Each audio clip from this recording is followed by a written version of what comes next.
Before moving ahead, let me ask you a question. Are you confused in French? Struggling with verbs, assignments, projects, or grammar? We've got you covered. The French Hub has officially launched online French tuitions made for all classes and syllabus. Join live interactive sessions with me where I help you solve doubts, work on French projects or homework, and completing your syllabus in depth. Choose between what works best for you, individual or group classes, right from the comfort of your home. You will get handwritten and PDF notes, weekly assignments, customized just for you, and one short sessions before exams. All designed by me, your personal French tutor, to help you score higher and learn better. Get ready to say oui to better marks. Send a mail to me at frenchhub25@gmail.com and class in session. Hey everyone, welcome back to my YouTube channel, The French Hub. I hope you all are doing well. In today's video, we are going to start with the part 2, in which we'll cover the culture and civilization plus the grammar part of this chapter, chapter number 8. Un repas français. We already covered the text part of this chapter in the previous video that I uploaded on my channel. It's there, you can go and check that out first to understand the literature part to its best and understand the question, the terms that are present within the literature part. In this part, we are going to begin with the culture and civilization mentioned on page 101, that is 101, plus the grammar topics that are accompanied later. Please watch this video till the end to understand the topics better. And in case you face any doubt, you can comment me down or even mail me on my Gmail ID that I mentioned in all of my videos. And of course, the Gmail ID is frenchhub25@gmail.com. Now, without any further delay, let's get started with our today's video. Alors, alors means so.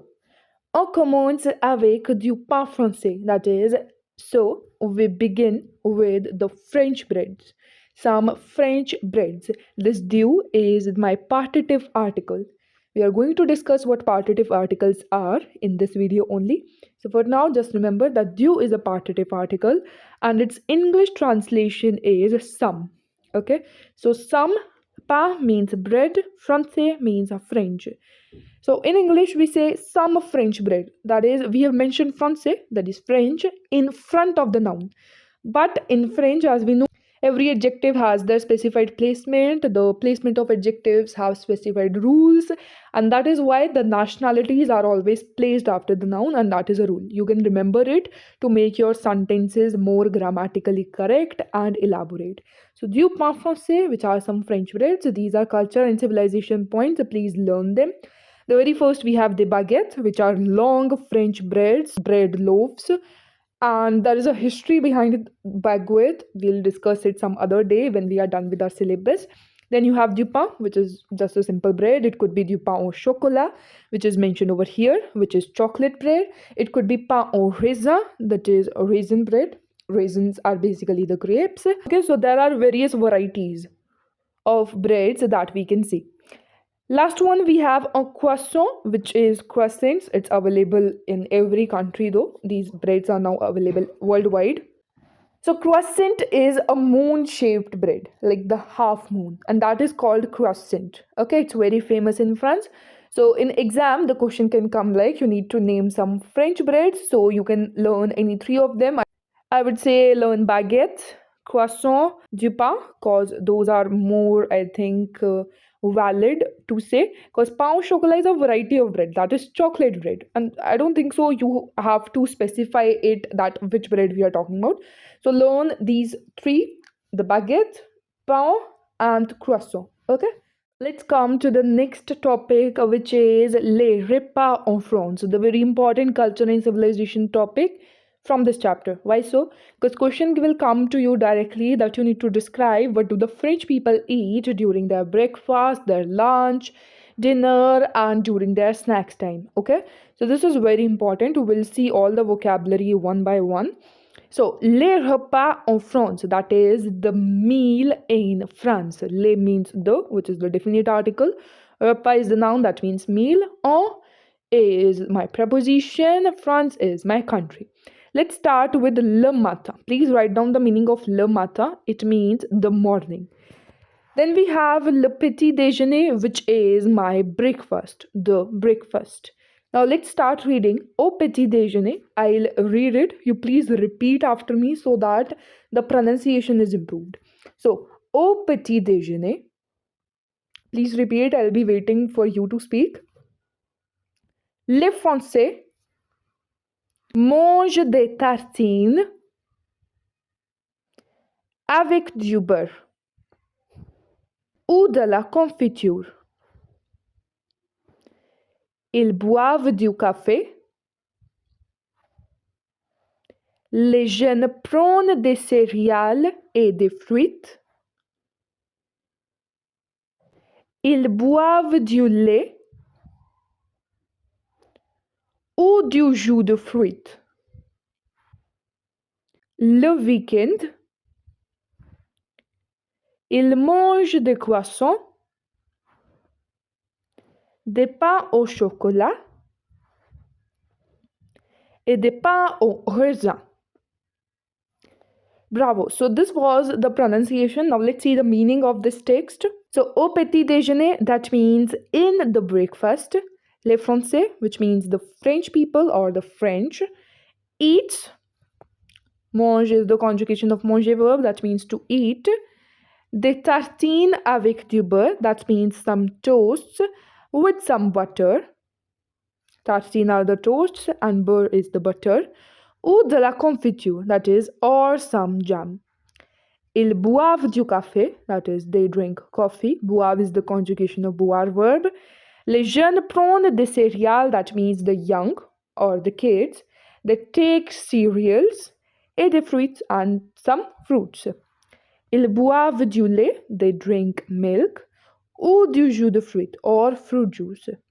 Le weekend, which is the weekend, on the weekend, ils mangent des croissants, they eat croissants, des pains au chocolat, chocolate breads, et pains au raisin, which are raisin breads. Now let's come to l'après-midi. L'après-midi means the afternoon. So in the afternoon, of course, everybody eats their lunch. So lunch in French is le déjeuner. Now I'll follow the same step. I'll pronounce it, wait for you to pronounce, and then tell you the meaning.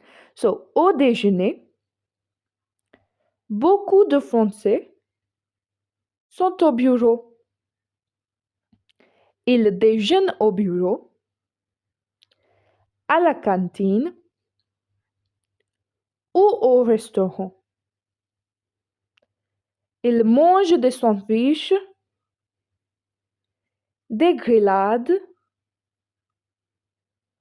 ou des salades. Les jeunes mangent à la maison ou à la cafétéria de l'école. Ils mangent un repas complet. Ils prennent souvent un dessert.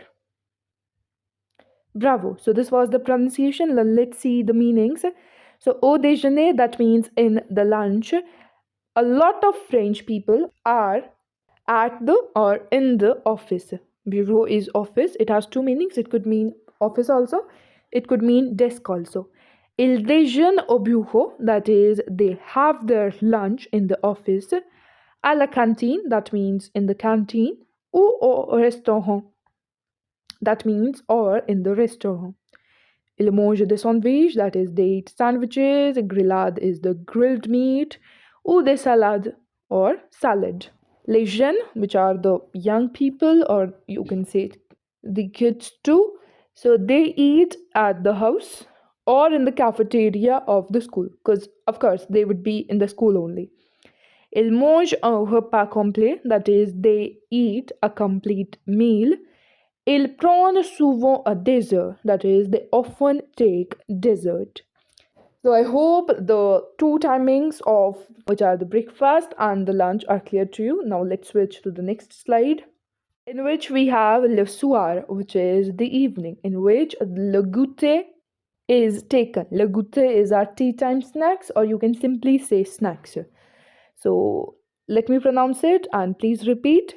Les adultes boivent du café ou du thé. Les jeunes prennent du pain au chocolat, des biscuits, du lait, des barres de chocolat ou des fruits. So, of course, in the snacks time, we'll take light snacks only. So, what's mentioned is les adultes boivent, that is, the adults drink coffee or some tea. The young, they take pain au chocolat, that is, chocolate bread, biscuits, milk, chocolate bars or chocolate squares, ou des fruits or some fruits. Now, coming to the last one, which is la nuit. La nuit is the night. And in the night time, we take our dinner. So, dinner in French is le dîner. So, au dîner, toute la famille est à la maison.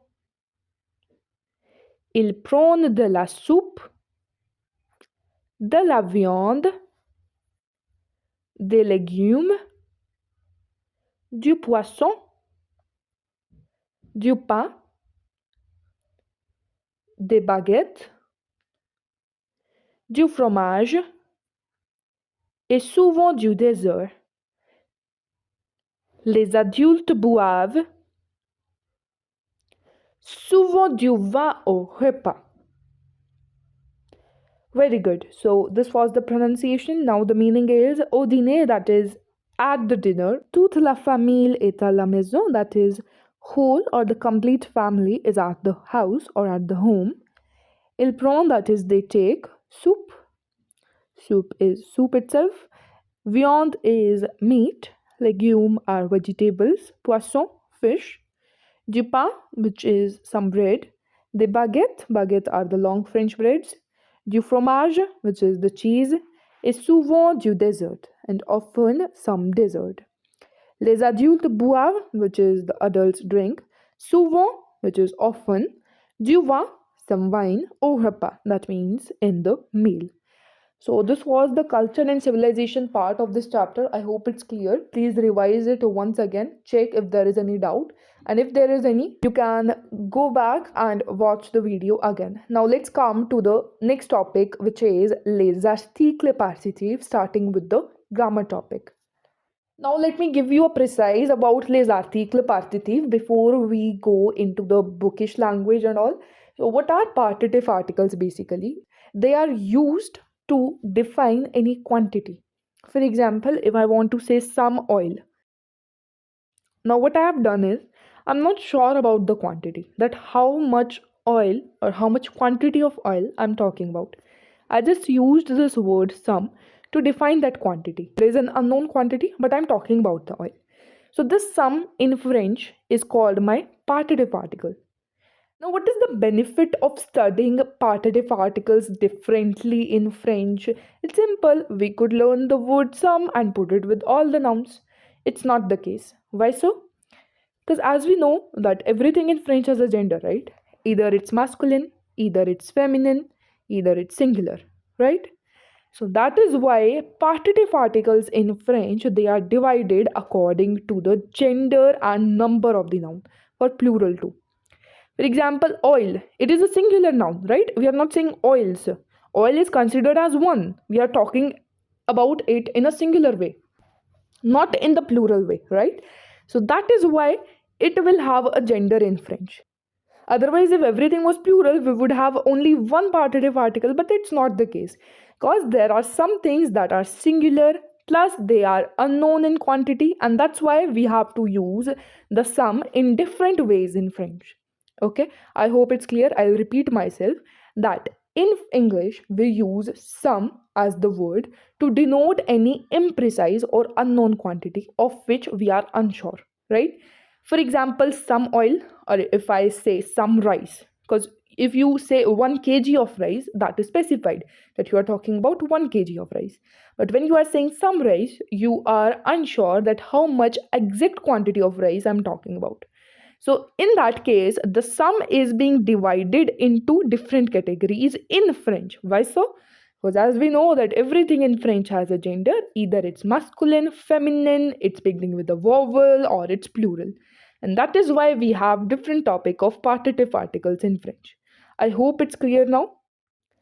Now let's see what are the partitive articles in French. So don't look into your book because that is a little confusing. Whatever I am explaining, please listen to that. So the very first partitive article that we have is for the masculine noun. And for masculine, the partitive article is due. Of course, its English meaning would be some. Next, talking about for the feminine nouns. For feminine nouns, the partitive article that we have is the la. Next, talking about the vowel nouns for which the partitive article is the L apostrophe. Okay. And the last one which we have for plural is they. Okay. Yes, this they is that indefinite article that we have been using. Yun, they. They was always translated into some when we had anything into plural. For example, some pens, right? So that was my indefinite article they. And that is part of partitive articles also. Okay. When you are talking about a plural noun, in that case, you use they, which is also the indefinite article. Fine. Now let's see examples for these. Let's start with the masculine one. So for masculine, if I want to say some bread, so some in French, of course, it would be my partitive article. We'll leave it as blank. First, we have to see the gender of the noun. Now, bread in French is pain. Okay. And pa, as you can see, it's not plural. We'll shift to vowel now. It's not vowel. Let's say its gender. Is it masculine or is it feminine? So it's masculine, right? So with masculine, the partitive article that we use is due. So here I'm going to fill due. So if I want to say I buy some bread, in that case, I'll say j'achète du pain. The same way, if I want to say I eat some bread, so I'll say je mange du pain. Okay, this is how we use it. The same way, if I want to say some rice, now rice in French is riz. Now some is my partitive article and that would be putted according to riz noun only. And it is masculine. So of course I'm going to fill over here due. Okay. So this is my example for case number 1, which is for masculine.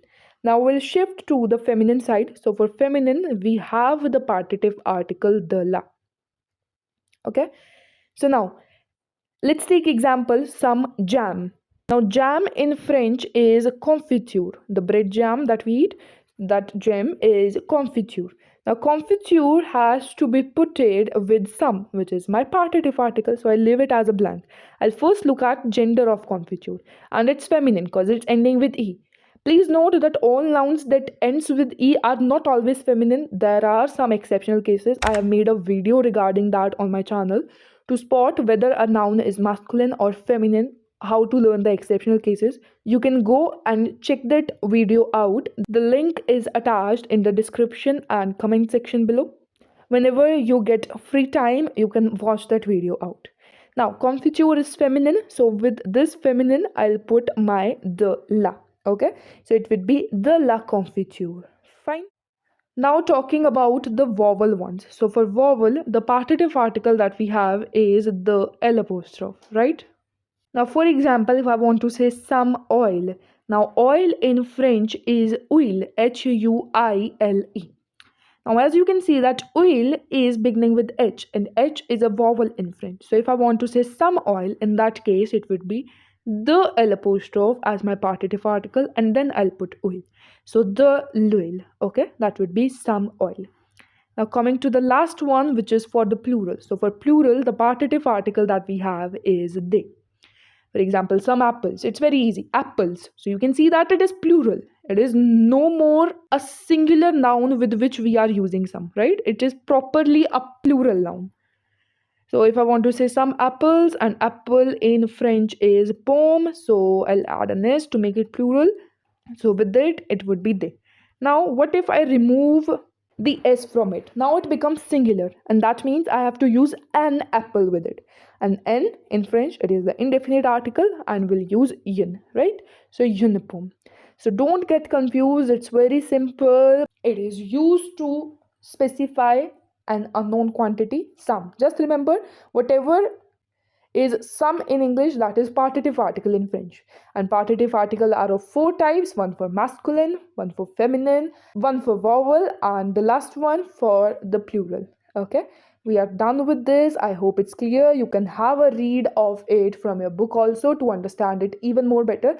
But I think I have made it very clear to you. You don't have to open your book again and again to recall what I have covered, because in the book the language is used a little typical, like it's very difficult. They have first put it the, then put it the, and then added both of them to make the.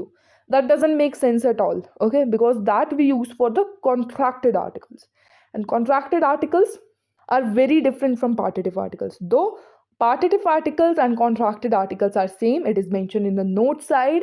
Difference between contracted articles and partitive articles will be covered in the next video. Once 50 likes on this video are completed, I'll upload the video just after that. The difference between definite article and partitive article will also be shared once the 50 likes are completed. Then the negation plus the irregular verbs trick. So you want to hear the trick, right? So don't forget to like it. Thank you so much for watching till here. I hope you liked it. I'll see you guys in the next video. Don't forget to subscribe to my channel. See you guys. Bye bye.